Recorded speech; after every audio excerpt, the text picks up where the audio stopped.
One of the big announcements that came in, Rob, remember when there used to be conventions? Remember that? I don't know, man. I vaguely something, maybe. Remember that way back when? But one of the big things that came out, of course, was that Taika Waititi was coming back to the MCU to once again direct Thor, this time in Thor: Love and Thunder. And one of the other characters appearing in besides Thor himself was Natalie Portman herself was making her return to Thor: Love and Thunder. That got a lot of people excited. Now, listen, I am a huge Natalie Portman fan. Make no mistake about it. I am a very, very big Natalie Portman fan. But when I think of the weaker things in the Thor films, and I'm a fan of the Thor films, one of the weaker things to me in the Thor films was not Natalie Portman, but the lack of chemistry between Natalie Portman and Chris Hemsworth on screen. I just never bought the romance. I like the character Jane, but I just never bought the romance. Granted, I don't like romance in 95% of comic book movies, so you got to take that with a grain of salt. But not only they announced she was coming back, but that she would be wielding Mjolnir itself and become the mighty Thor. Well, now we find out a little bit something interesting as well. Natalie Portman was just being interviewed, and she talks about the fact that her character will be known as the mighty Thor, and also that her character is going to have a different set of abilities, or at least a certain different number of powers than Chris Hemsworth's Thor is. This is what she had to say. She said, so she does have powers, says Natalie Portman. It's not exactly the same as Thor, though. It's her own version of it, and she's called the mighty Thor. All right, let me get this first thing out of the way. I don't care what you do in the comic books. The comic books are the comic books, the movies are the movies. I don't care. It happened in the comics is not an excuse for something you do in the movies. I do not like that they're calling her Thor. I do not like that they're calling her Thor. Thor is Thor. Bobby is Bobby. Rob is Rob. John is John. Thor is Thor.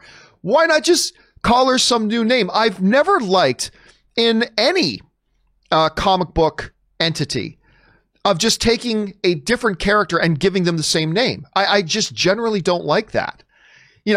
Even though I'm super looking forward to Falcon and Winter Soldier, and I love the Falcon character very much, I don't want them calling him Captain America. Steve Rogers is Captain America, is Steve Rogers, is Captain America, is Steve Rogers. I mean, that's just the way I personally look at it, right? And to me, it's like, after the death of Superman, going to Gus at his gas station, and Gus comes out in a t-shirt with the S logo. I'm the new Superman. No, you're not, Gus. You're Gus. No, government said I could. I'm Superman now. See, I got the S on my shirt. I'm Superman.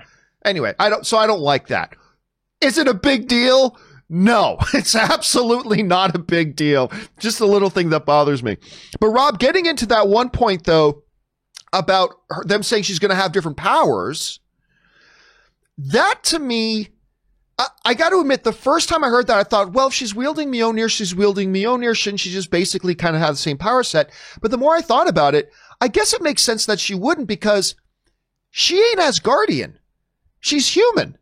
So I guess it would actually kind of make sense that whatever sort of power set manifests itself within her may play out a little bit different. So even though I was at first reluctant to the idea, it actually does make sense to me now. How it doesn't sound like it's going to be radically different. But anyway, Rob, you heard about these two little facts that Natalie Portman just dropped. One, she is, as many people suspected, going to be known as Mighty Thor in it. But the second, and I think the more interesting thing, is her power set's going to be a little bit different. Do you like that idea? How far do you think they're going to stray? What's your take on this? Well, I mean, yeah, she should be the mighty Thor if she's picking up the mantle of the Thunder God. And I would assume that the way they're going to explain it is that, everybody, whoever takes on the mantle of the God of Thunder, what that means is it has to be filtered through who you are, your willpower, your strength of heart, and everybody's a little bit different. So it makes sense. And like you pointed out, she is human. She's not Asgardian. So and she's a woman. So I would assume that instead of, there'd be feminine energy there. If you're the God of Thunder, I mean, maybe because she's the life giver, men cannot bear children. So there is a power, there's an inherent power in that you can bring forth life.